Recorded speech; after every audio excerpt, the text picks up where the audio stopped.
A barbershop has character. It's like an oasis in an urban desert.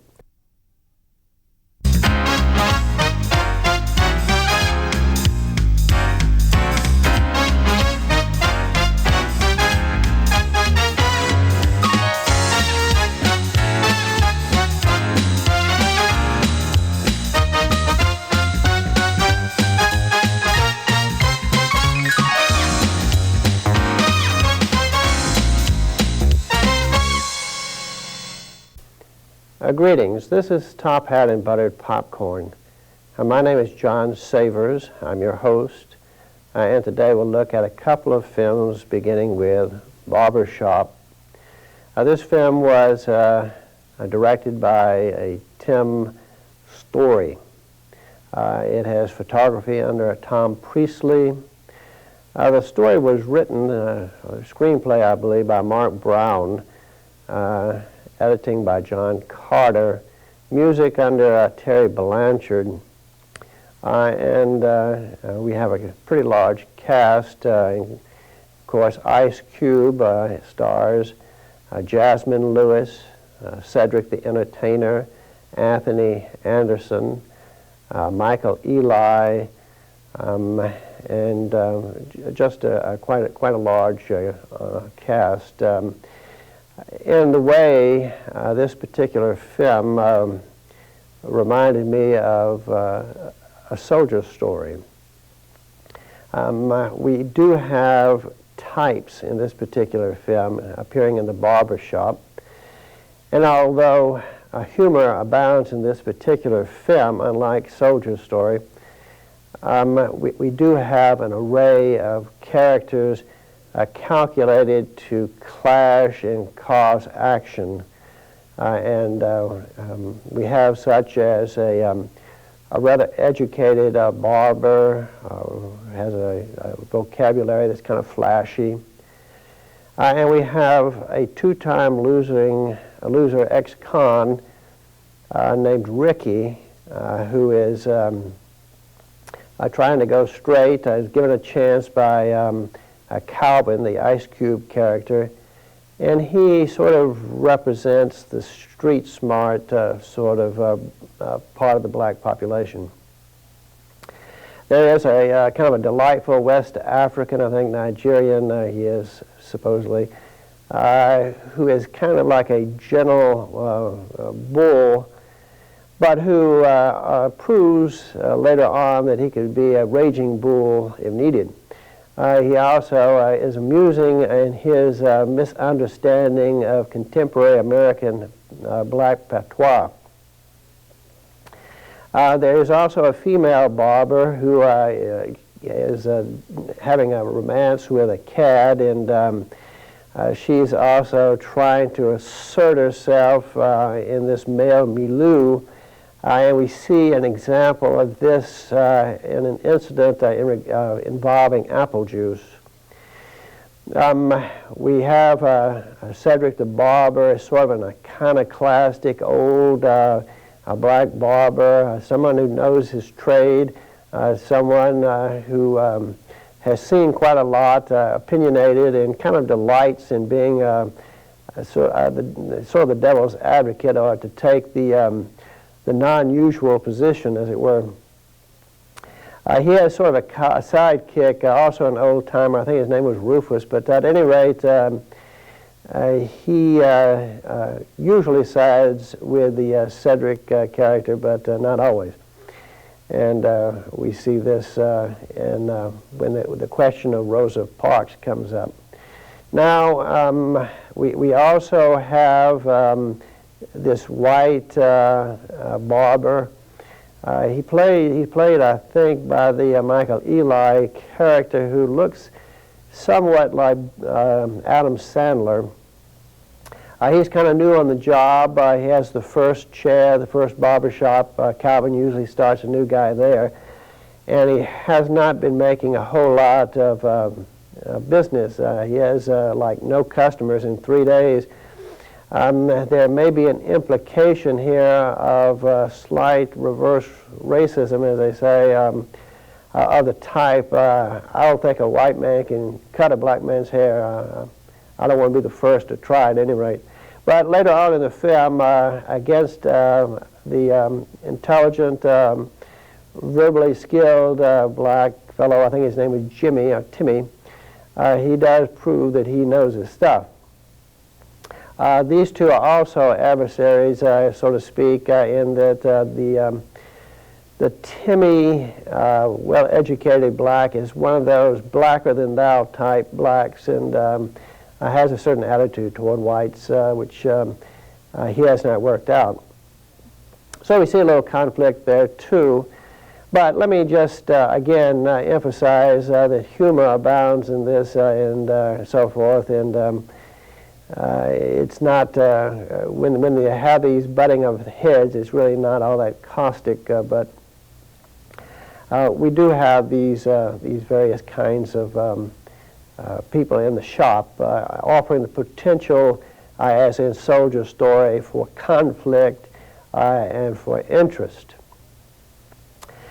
Now, I will say also in regard to Ice Cube that I think he's a very impressive fellow.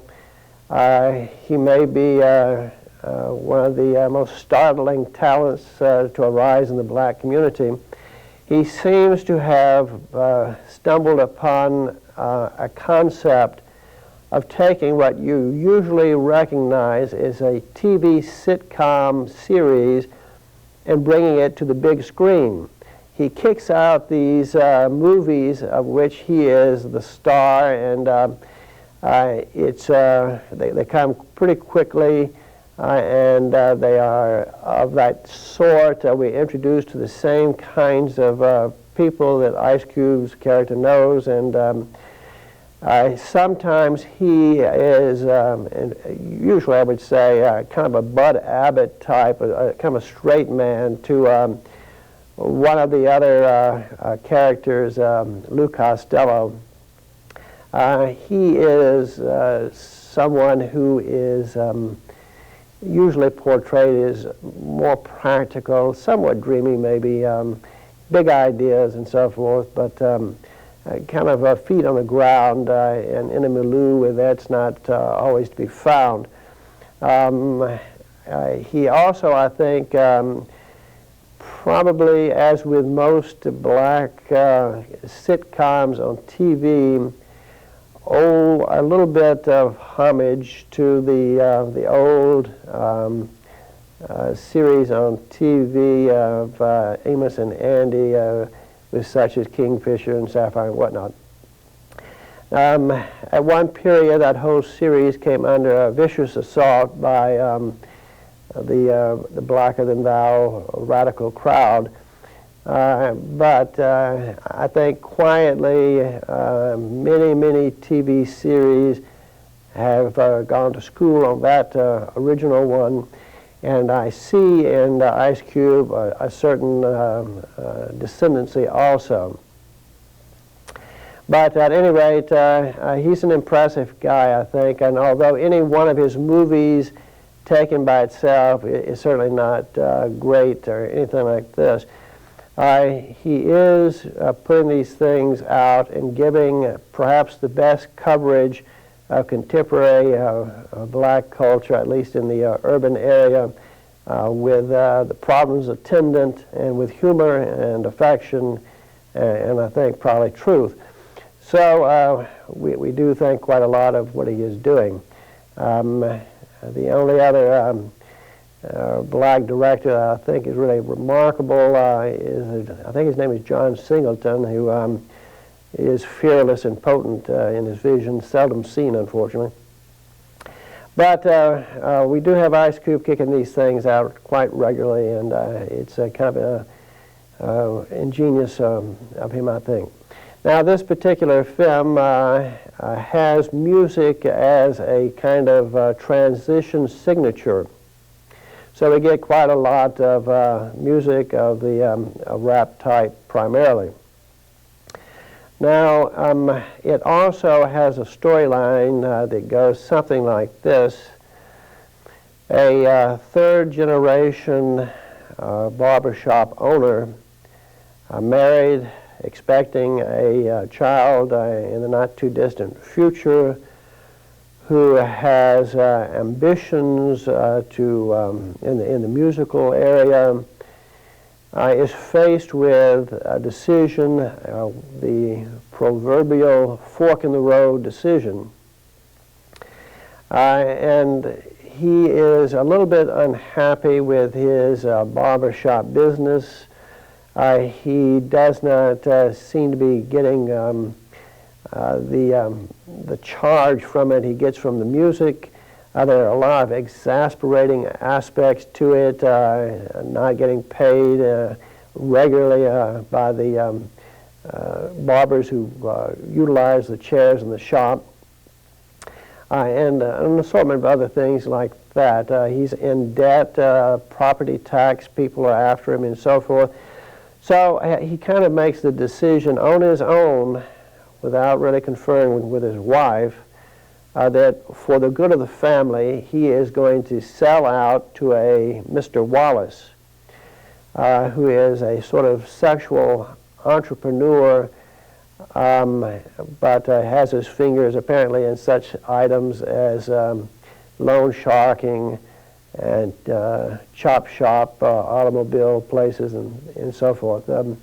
Kind of a conglomerate proprietor of illegal doings. Now, a deal is struck to sell, and then we have, after a conference with the wife, a changing of the mind and an attempt by the Ice Cube character Calvin to rectify the situation, to get back to status quo ante, and to keep his shop.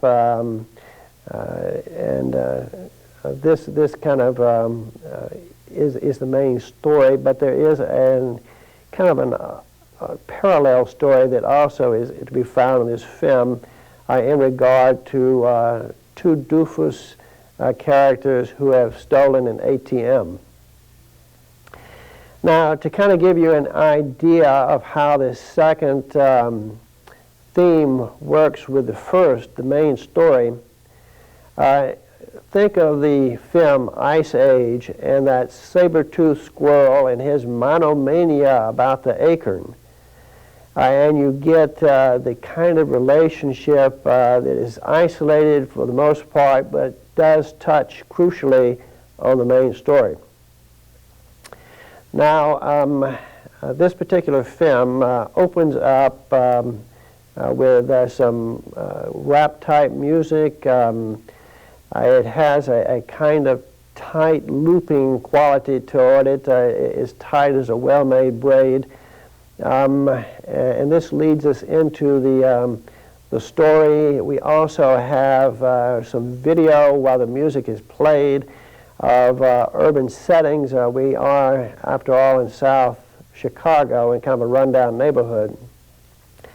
During this period, we see some commotion in front of a store and a police car and whatnot. There's a cut to the abode of Ice Cube, who is, again, Calvin. He's with his wife and in the home, and he has a little studio he's made, and he's going to the studio to try to perfect a CD by which he hopes to make a lot of money.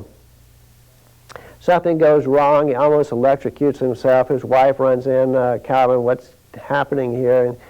And he kvetches a little bit about the studio, the equipment, and what went down. And she kind of is good-natured about this. You know, he has his dream, and he is something of a dreamer, as it turns out. She, I believe, puts it down mostly as pie in the sky. Does not really take it all that seriously, but it makes him happy to have a little studio going on there and to dream about one day hitting it big with a CD. Well, fine, you know, that's good. So better that than wandering around the streets, you know. So she's laid back about that, but she also is kind of encouraging him, and she notes it's been like 2 years since he's taken over the barbershop, how proud she is of him and what he's done there. But his mind is still on the CD and riches and so forth. He brings out a magazine and he shows her a picture of a guest house in Oprah spread. A guest house that includes 5 rooms and 3.5 baths and so forth like this. And she said, well, what are you showing this to me for, you know, Calvin? It's, why? And he said, well, baby, this is going to be yours. I'm going to get you something like this. As soon as I get my CD to go platinum, I'll get you something like this. We're not going to be just holed up around here in this little old apartment here or whatever. Well, she kind of laughs, and but kind of, again, points him toward the barber shop. This is what she really wants him to do. And on occasion, she reminds him that his grandfather opened up that barber shop, and his father had it, and now he has it, 3 generations, that it means a lot to a lot of people. Plus, it makes money. He is, on the other hand, kind of pointing out that, you know, he's not making any money. The barber shop business is not all that great. The neighborhood's running down. The barbers in the shop that he uses, let's use his stools are not, chairs are not really paying him promptly. He has this big property tax thing of $20,000 he owes, and so forth. They're going deeper in debt. It's time maybe to cut the line here and go elsewhere before they are just taken down to the bottom of the lake. Now she says, where's the effect? You know, Calvin, that barbershop was almost debt-free when you got it. And the problem is not that really. You got to be honest, Calvin. The problem is your get-rich-quick schemes. This is what's draining off the money. This is why we're in debt here. Well, he doesn't really want to admit it, you know, but they smooch, and she's fixed him some breakfast, and he goes on off. When he comes up to about the shop, there's still a commotion outside a convenience store that's run by a Pakistani guy. It turns out that somebody, one or more people, have stolen his ATM. It's a new ATM, and there's just a whole lot of shouting and commotion and so forth. Ice Cube kind of looks the situation over, saying to himself, this neighborhood's going kind of from bad to worse, you know. It's just a place to get away from. But he tells the Pakistani fellow, well, stay strong and so forth, don't give up and whatnot. He goes to open up his shop. He trades a few comments with a female neighbor who owns a little business next door, a woman who delights in street gossip and so forth, and imparts a little of that, involving a man-woman type situation and maybe a third woman. But at any rate, Ice Cube goes on in, opens up his shop, and before long, the barbers start coming in who are using the chairs, renting. We see a kind of expensive-looking Lexus-type sports vehicle show up, and out comes this white dude looking rather shabby relative to the car. Now, outside one or two of the barbers, and they're kind of looking at him with apparently a little envy. And it becomes evident when the driver of the vehicle, the woman comes around anyway. She's in the front seat, and you see that she's a very shapely, pretty woman. And she gives this guy a big smooch and sends him off to doing his barbering. And these other two barbers are just kind of like eyes wide open, mouth agape, you know. How does he come off with such a fine lady and such an excellent car and so forth? They refer to it a pimp car, but at any rate, you know, they'd love to have it. The white dude is kind of gregarious, friendly. He goes on, how you doing, what's up, big guy, and all that. Well, he takes his first chair and he's ready for business. Now, Calvin has been meeting, meanwhile, in the back with a well-dressed, portly black gent who he apparently has tried to get some help from in regard to the $20,000. This is not the first time he's conferred with this man. I'm not sure if he's a banker or with, say, a small business administration or a lawyer or what. But at any rate, probably a lawyer. He reminds Calvin that he's gotten a small business loan for him. He's gotten a grant from him and so forth. And there's nothing more. The bank's not going to give him any money now. He's got to come up with that $20,000 or the city is going to foreclose.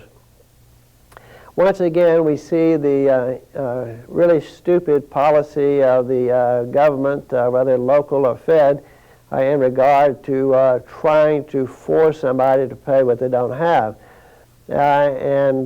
This is particularly painful when you're in a boarded up, shabby, going down neighborhood that could really use this business to stay, keep going and so forth, to be laying the kind of tax on it that puts it out of the business so that no money is coming in, period, to the government, another boarded up shop, and so forth. If the plan basically sub rosa is gentrification so that some rich real estate types can come in and buy up the whole acreage dirt cheap and then turn it into swank stuff to sell and rent to the elite, well, it's understandable. But otherwise, it's difficult to understand. Anyway, we do get cuts periodically from Calvin, Ice Cube's character in the barbershop thing, to the two doofus and sometimes very amusing crooks. Now, they have committed a serious felony here. They've run off with an ATM. As I mentioned, it does turn out, ironically, to be empty. They don't know that, but apparently it's so fresh and so forth. Nobody has put the money in. I guess an armored car or something would come around to do that. But they think they're going to get $15,000, $20,000 or more from this machine as soon as they can crack it. So they're taking it from one place to another and trying to get it open. And along the way, they meet up with obstacles such as a huge man who's wearing a kind of a sweatshirt with a Big Daddy label on it, and he is that. And a little niece or something like this extorts some cash from one of the guys to keep her shut up about it. They try to pretend it's a video game that they got in there, and she says it's not, it's a money changer or something like this. You know, she knew exactly what they were up about and knew she had leverage and managed to get some dough from it. Can't say that this is a sterling example of a well-brought-up child, but anyway, within the milieu, it's understandable, and she got hers. Now, they do go, as I say, from one place to another, desperately trying to do this. They're having all kinds of oddities along the way, one of them drops it on his foot, basically.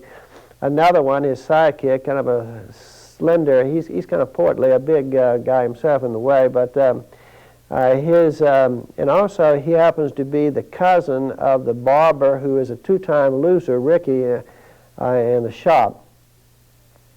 Now, this is kind of important in the way because hardly has the ATM come up missing, then a Chicago police officer, a black officer, is kind of looks to be kind of like against Ricky from the outset, knows him from the past, thinks he's no good, and would like to throw him in jail forever. Skipping ahead now, Mr. Wallace, I think, then springs on him that if he wants to change the deal, he's got to come up with $40,000. The $20,000 he gave, because he assumed the debt of $20,000, so he wants that back to $20,000 plus $20,000.